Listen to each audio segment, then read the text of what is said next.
सालों पहले मुसलमानों पर हुई थी ये भविष्यवाणी आज हो रही सच। देश के लिए सगे, देश के लिए वफादार कभी नहीं हो सकते मुसलमान। बहुत दिनों से ये सवाल पूछना चाह रही थी और एक मुसलमान होने के नाते मैं ये सवाल पूछूंगी। नरेंद्र मोदी का हिंदुस्तान के मुसलमानों से रिश्ता क्या है? अपने धर्म के लिए वफादार और देश के लिए गद्दार। सबूतों के साथ आज होगा एक बहुत बड़ी गद्दारी का पर्दाफाश। भारत के मुसलमानों पर सालों पहले जो लिख गए अंबेडकर अब हो रहा सच। आज जिस तरह से भारत के बहुत सारे मुसलमान अपने देश का साथ देने के बजाय भारत का विरोध करने वाले मुस्लिम देशों का साथ दे रहे हैं, उसका आभास देश के संविधान निर्माता डॉक्टर भीमराव अंबेडकर को आज से 77 वर्ष पूर्व ही हो गया था। 1945 में उन्होंने एक पुस्तक लिखी थी जिसका नाम था पाकिस्तान और हिंदुस्तान का विभाजन।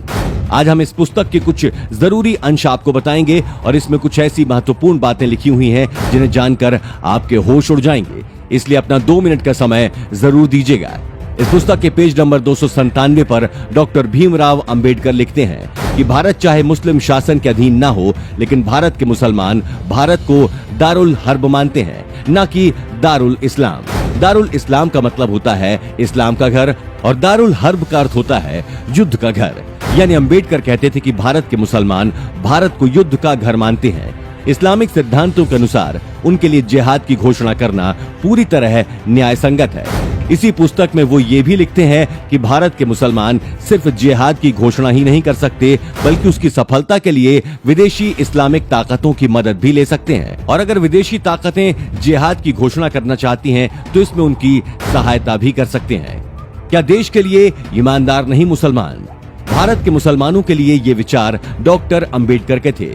इस पुस्तक में उन्होंने ये भी बताया था कि भारत के मुसलमान कभी भी अपने देश के लिए ईमानदार साबित नहीं होंगे।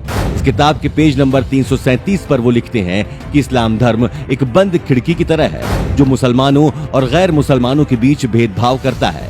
इस्लाम धर्म में जिस भाईचारे की बात कही गई है वो भाईचारा मानवता का भाईचारा नहीं है, बल्कि उसका मतलब सिर्फ मुसलमानों का मुसलमानों से भाईचारा है। अंबेडकर ये भी लिखते हैं कि मुसलमानों के भाईचारे का फायदा सिर्फ उनके अपने लोगों को ही मिलता है और जो गैर मुस्लिम हैं यानी हिंदू हैं, उनके लिए इस्लाम में सिर्फ नफरत और शत्रुता ही बची है।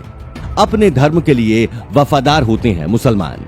इसके अलावा इसी पन्ने पर यह भी लिखा है कि मुसलमानों की वफादारी उस देश के लिए नहीं होती जहां रहते हैं, बल्कि उनकी वफादारी अपने धर्म के लिए होती है जिसका वो पालन करते हैं। और मौजूदा स्थिति में अंबेडकर की ये बातें बिल्कुल फिट बैठती हैं, क्योंकि आज भी जब कई इस्लामिक देश भारत को घेरने की कोशिश कर रहे हैं, तब हमारे देश के ज्यादातर मुस्लिम आबादी इन्हीं देशों का साथ दे रही है और भारत की हालत देखकर अंदर ही अंदर बहुत खुश हो रही है। बाबा अंबेडकर के विचार आपको सही लगते हैं या गलत? अपना जवाब हमें कमेंट में हाँ या ना लिखकर जरूर बताएं।